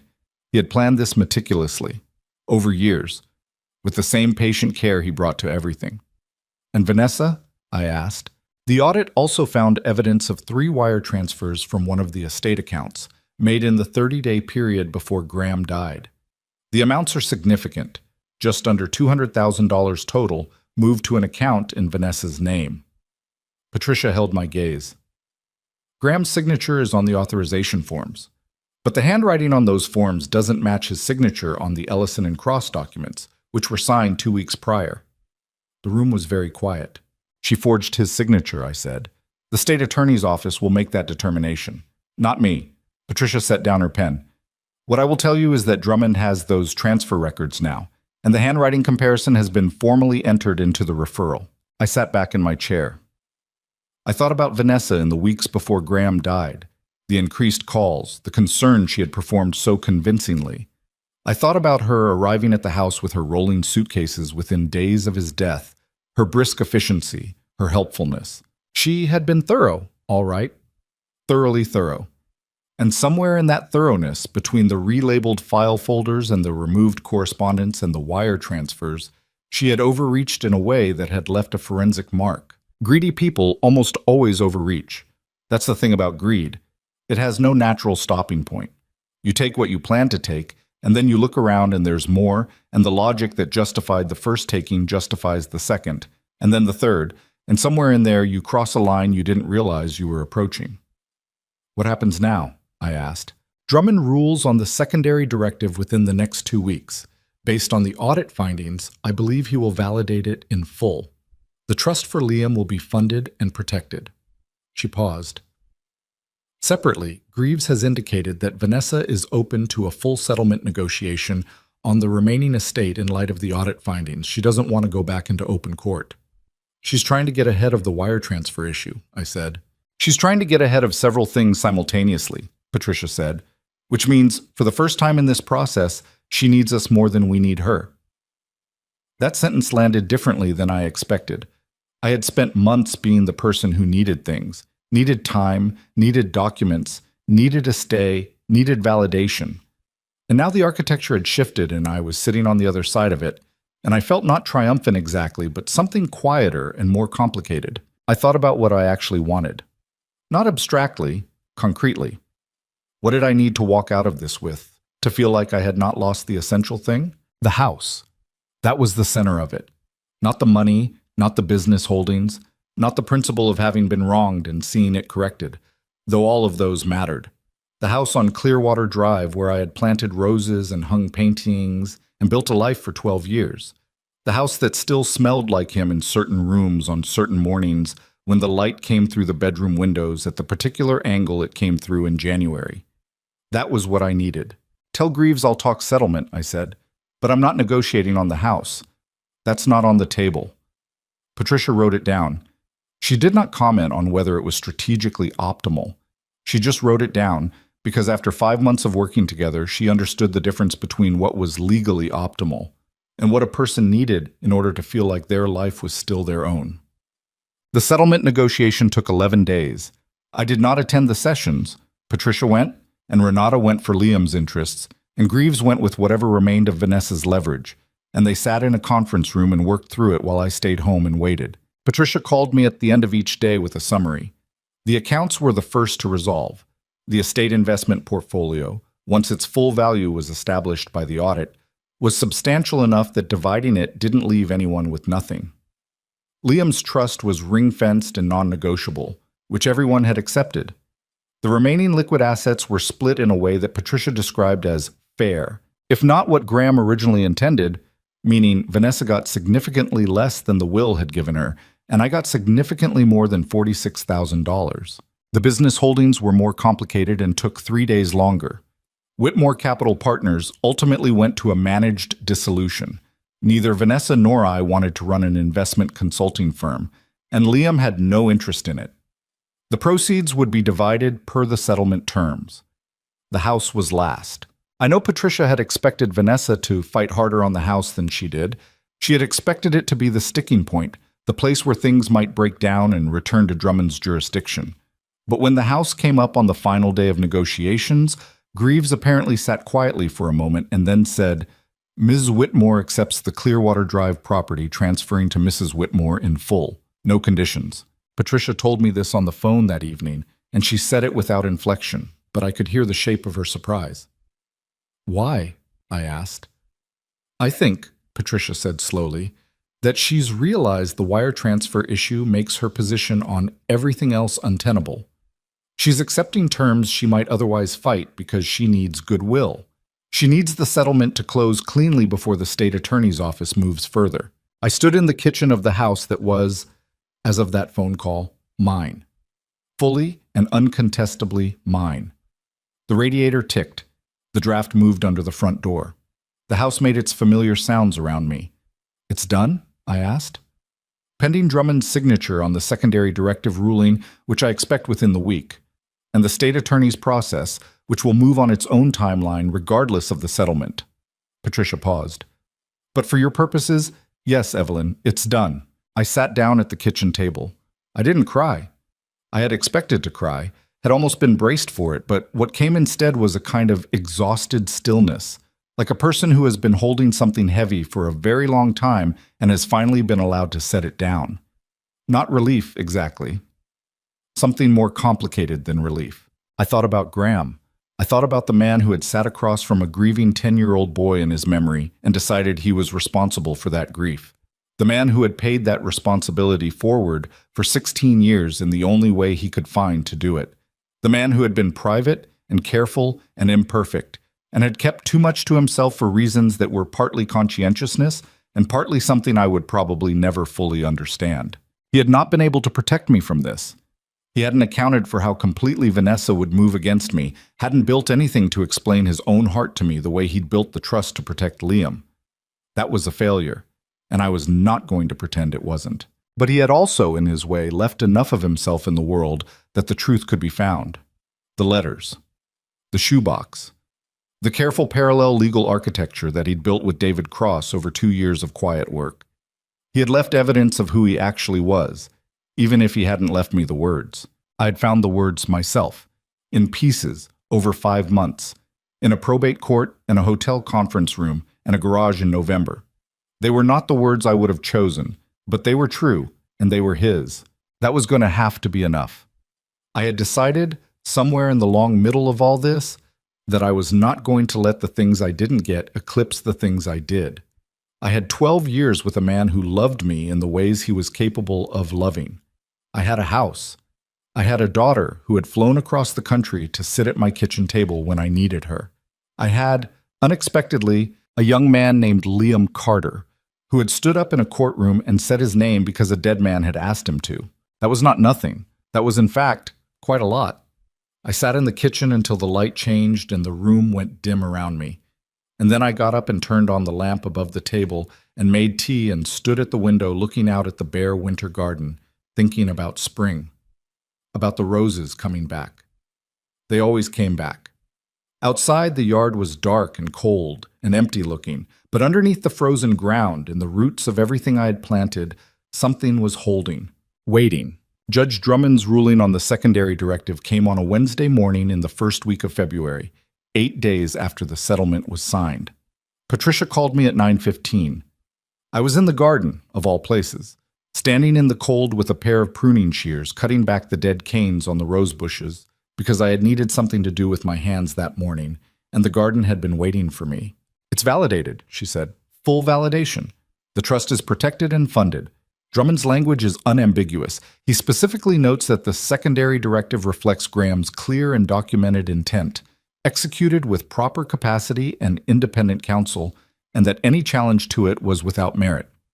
I set the pruning shears down on the frozen ground. "And the wire transfers? Also addressed?" Drummond formally referred the matter to the state attorney's office with a recommendation for investigation. His written ruling includes a finding that the estate record presented at the original proceedings was materially incomplete and that evidence suggests deliberate concealment of documents relevant to the proceedings. A pause. He named Vanessa specifically, by name, in the written ruling. I stood in the cold garden and let that settle. named specifically, in a written judicial ruling. Whatever came next from the state attorney's office, charges, investigation, a negotiated outcome, something else entirely. Vanessa Whitmore had a judge's written finding attached to her name that said she had tried to conceal evidence in a probate proceeding. That did not go away. That did not get quietly managed or smoothed over or explained by a skilled attorney. That was permanent. "Are you all right?" Patricia asked. "Yes," I said. And this time it was true in a cleaner way than it had been for a long time. I want to tell you what happened to Vanessa because I think you deserve to know the ending of that part of the story. And because I think there's something important in it that isn't about revenge, even though I won't pretend I felt nothing when justice finally arrived. The state attorney's office opened a formal investigation in March. It moved slowly, the way these things do, with subpoenas and depositions and the methodical accumulation of evidence that takes months rather than weeks. Greaves negotiated on her behalf throughout the process, and whatever he was able to accomplish in those negotiations, the outcome was this. Vanessa entered a plea agreement in early summer on a charge of fraudulent concealment related to the wire transfers. She avoided prison. She did not avoid a substantial fine, a period of probation, and a civil judgment that required her to repay the $200,000 she had moved from the estate account before Graham's death. She also lost her business. Not through any legal mechanism.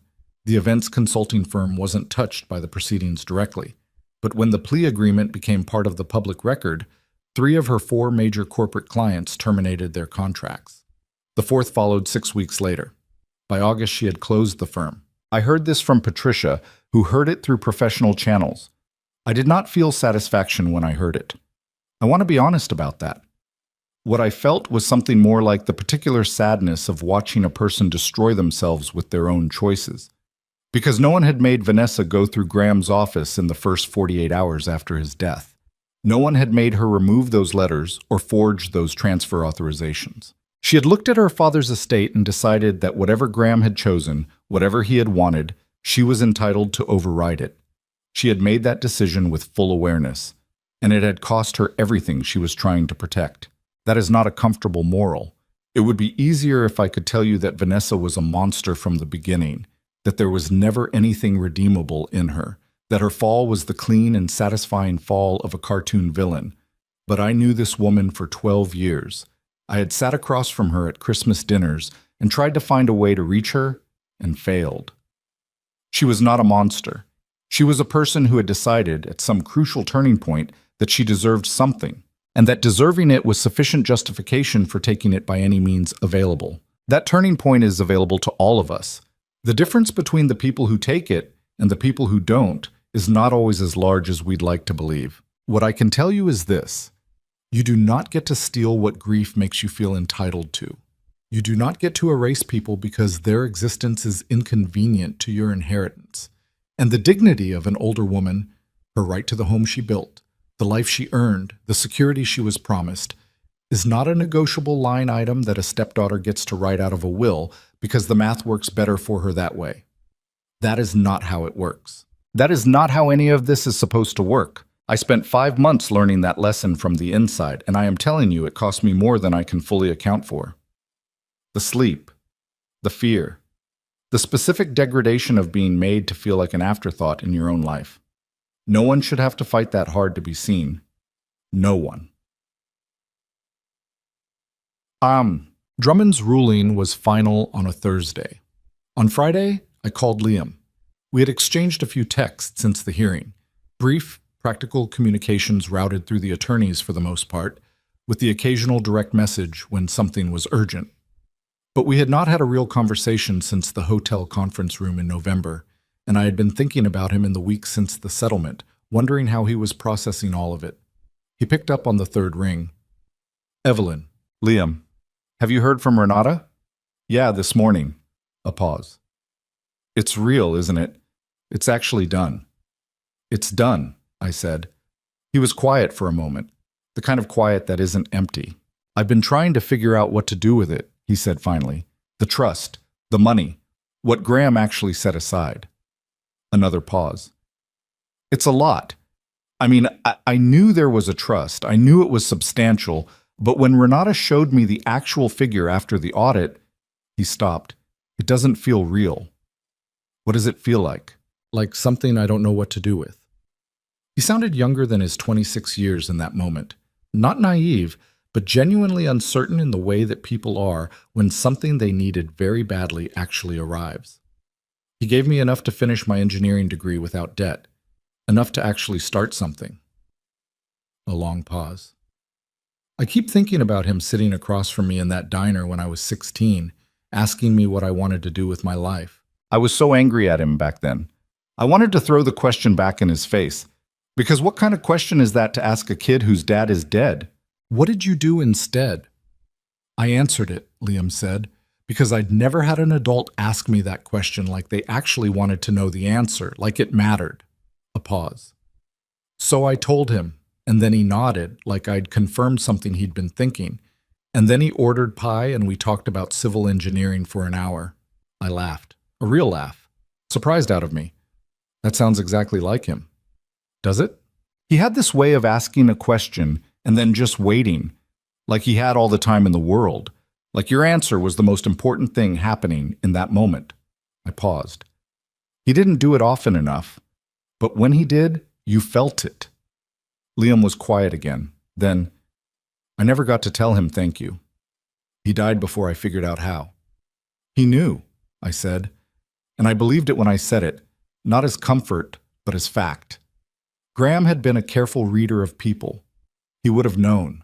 Did you get the house? Liam asked. Yes. Good. Simple and direct, with no ceremony around it. You should have the house. We talked for another 20 minutes about his engineering program, which he was returning to in the fall, about Bridgeport, where he still lived, about his mother, who had apparently wept when Renata called with the ruling and then refused to talk about it further, which Liam described with the fond exasperation of someone who knows exactly which emotional patterns their parent will never change. I told him about Marie, about the garden, about the particular absurdity of standing in frozen February soil with pruning shears when the phone rang with the best news I'd had in months. He laughed at that. It was a good sound. Before we hung up, I said, Graham wanted you to have a life that didn't start with a deficit. That was the thing he cared about most. Not the money itself, but what it meant. That you could start level. I know, Liam said quietly. I know what he was trying to do. Don't waste it. Not because you owe him. You don't owe him anything. But because you're 26 and you want to build things that don't fall apart. And the world needs people who want that. I paused. Build something good, Liam. He was quiet for a moment. Then he said, I will. I promise. We said goodbye. I set the phone down on the kitchen table and sat for a long time in the quiet of the house, listening to it settle around me. Marie came to visit in April when the roses were just beginning to show their first cautious green. She arrived on a Friday afternoon and we spent the weekend the way we used to spend weekends when she was young and I was better at being present. Cooking things that took time, walking in the neighborhood in the early evening, sitting up too late talking about nothing in particular. On Sunday morning, she stood at the kitchen window with her coffee and looked out at the garden. You replanted, she said. Added some things. The climbing rose by the back fence was dead at the root. I had to pull it out. I remember that one. Dad always called it the aggressive one. It was aggressive. It took over the whole corner. I sat at the table with my own coffee. I put in a clematis instead. It'll take a year to establish, but it'll be better for the space. Marie was quiet for a moment. How are you actually doing? Not the version you tell people who ask, but actually. I thought about it honestly.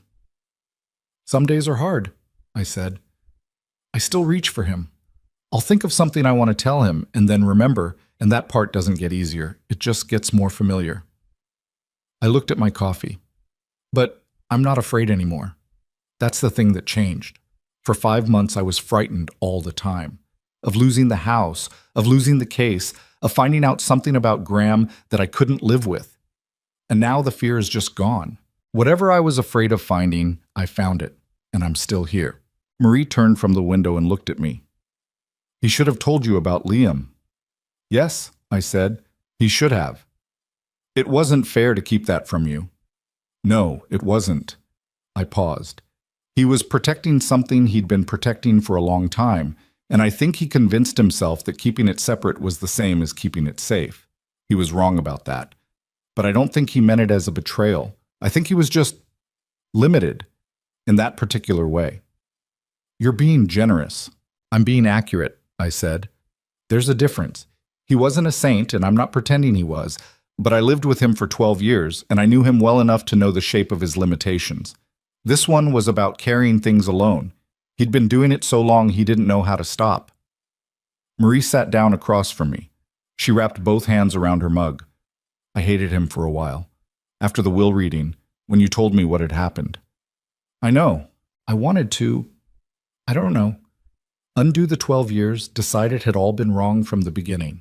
She paused. But then I watched you go through all of this, and I thought, she's still defending him, even now. She's angry, and she's hurt, and she's fighting for her life, and she's still telling the truth about him rather than just making him the villain, and I thought, that's love. That's what real love looks like when it's over. You don't erase it. You just have to hold all of it at once. I looked at my daughter across the kitchen table. She had her father's coloring, her biological father, my first husband, and my stubbornness, and something that was entirely her own, a directness about the people she loved that could be inconvenient and was always true. You should have been a writer, I said. She laughed. You always say that, because it's always true. She stayed through Monday. When she left, I stood in the driveway and watched her car until it turned the corner, and then I went back inside and stood in the kitchen for a moment and let the quiet settle. The house was mine, entirely, unambiguously mine. My name on the deed, my name on the utilities, my money in the account that had been negotiated in my favor and transferred cleanly after the settlement closed. I had not been restored to exactly where I was before Graham died. You cannot be restored to that once something like this happens. But I had been given back the ground under my feet, and that was what I had needed most. I thought about what it had cost to get here. The 5 months of fear and legal proceedings, and the particular loneliness of fighting for your own life while also grieving the person who had, in his imperfect way, started the fight by not protecting you better. I thought about Patricia, who had found things Vanessa had tried to bury and built a case out of them with patient precision. I thought about Liam, standing up in that courthouse hallway with his too large gray jacket, carrying his father's death and his own complicated gratitude with the steadiness of someone who had been practicing steadiness his whole life. And I thought about what I had learned. Not just about Graham, not just about Vanessa, about myself. I had spent a lot of my life being accommodating, being the person who didn't ask too many questions, who gave people the room they seemed to need, who trusted that good intentions would eventually surface if you were patient enough. I had been that person with Graham, patient with his privacy, patient with the distance he kept around certain parts of himself, and I had told myself it was respect when some of it was also avoidance. I had not wanted to push too hard because I had been afraid of what I might find. That fear had cost me. Not the fear of finding out about Liam. I can live with what Liam represents. I have made my peace with it. But the fear of disrupting a comfortable arrangement had made me passive in ways I was not proud of. I had been passive in the weeks after Graham's death, when Vanessa moved through his office while I sat with grief counselors.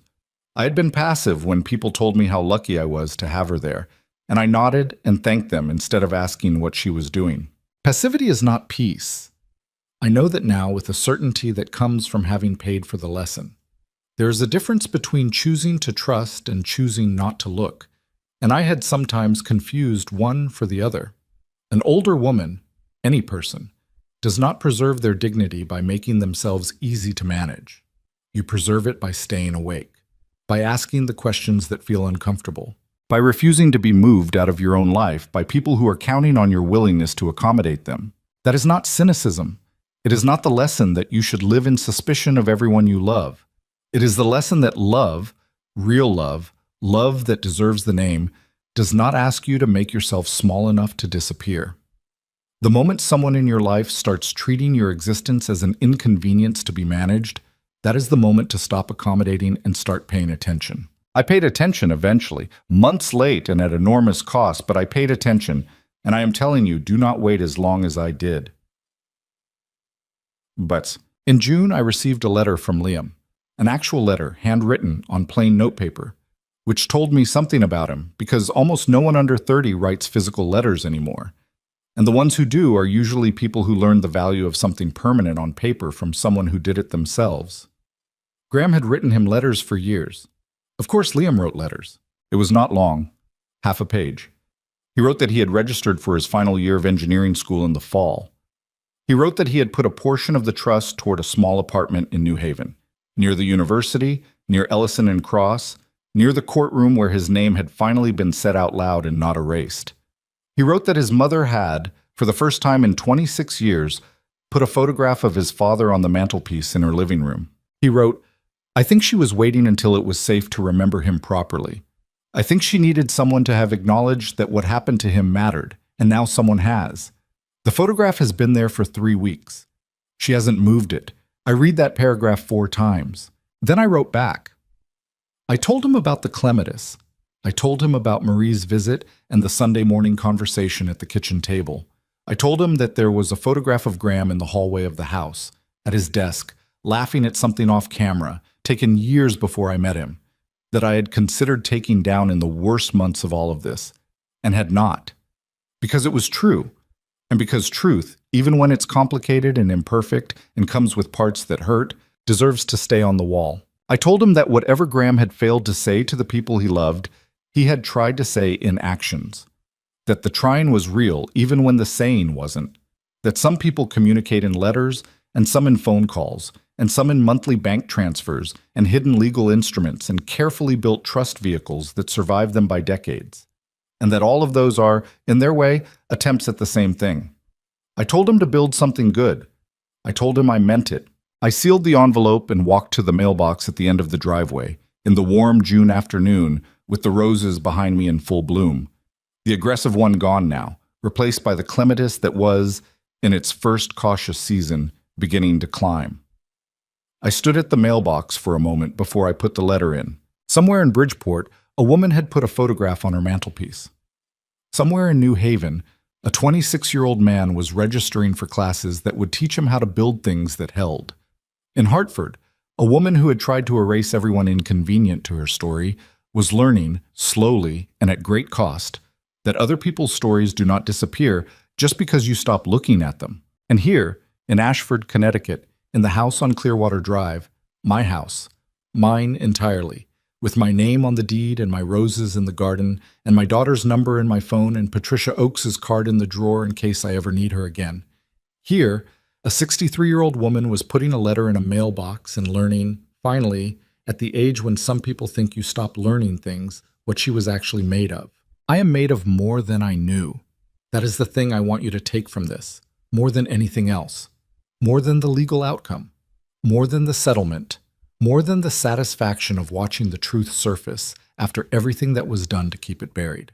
You are made of more than the people who underestimate, you know. You're made of more than the versions of yourself that you perform for people who have decided in advance what you are and what you deserve. The woman who stood in a green-walled conference room and heard a lawyer read her out of her own life, she did not stay in that room. She got up. She found an attorney. She went through a garage in November with cold hands and a flashlight and found a shoebox on a shelf and did not stop pulling on the thread until the whole truth was visible. That woman is me. And she is, in every way that matters, exactly who I intend to stay. I put the letter in the mailbox and raised the flag and walked back up the driveway toward the house. The clematis was climbing. The June light was warm on the garden wall. And inside, the house made its familiar sounds. The radiator, the draft, the creak of the staircase that no one had ever gotten around to fixing, and every one of those sounds was mine. All of it was mine. And I was not going anywhere.